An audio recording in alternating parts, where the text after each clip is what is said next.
Hello and welcome to day 6 of 12 Days of Docker. This time we are going to be installing Piwigo.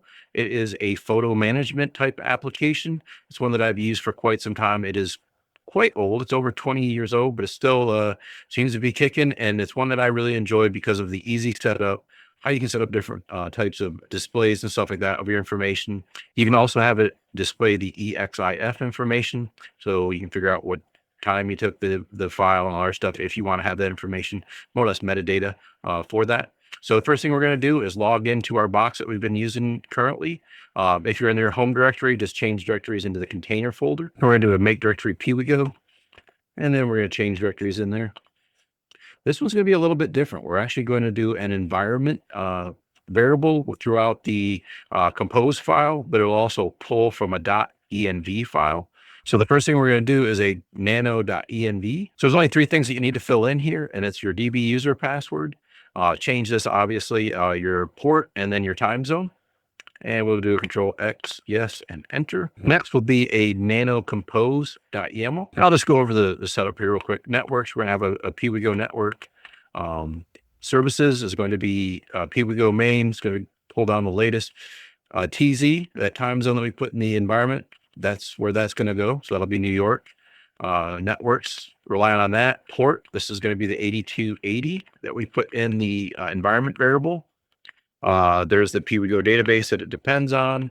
Here is the data for Piwigo. Here's the directory for scripts. This is going to be the database. It's going to do a random root password. It's going to be Piwigo DB user. There will be our password there. Time zone again, Piwigo network, and then where the database is going to be. So we'll hit X here and enter to save that. And then we do our normal Docker compose up-D, and that will pull down the latest. So it looks like that part is completed.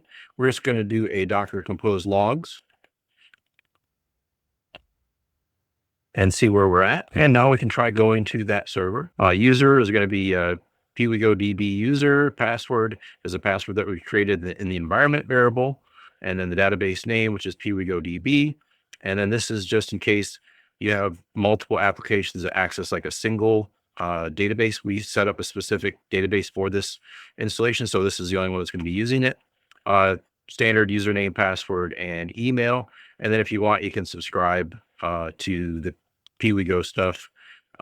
I am going to uncheck both of those and say start installation. Okay, it says Piwigo version installation. Congratulations. It is ready to go. So we can visit the gallery. And it says, hey, MBTech, would you like to add a photo? So I'm going to add a photo. I'm going to create a first album. I'm just going to call it camping. So I am now in the actual camping thing, and I'm going to add a photo. So I'm going to add a photo from my camping. We'll make it the small one and say start upload, and it's been uploaded. So now if we go to photos or dashboard, we can see that that's the date that I updated, created an album, added a photo. I do like this part of it. And then now if we go to visit, we can see that there's the picture of me camping. Here you can see the information about it.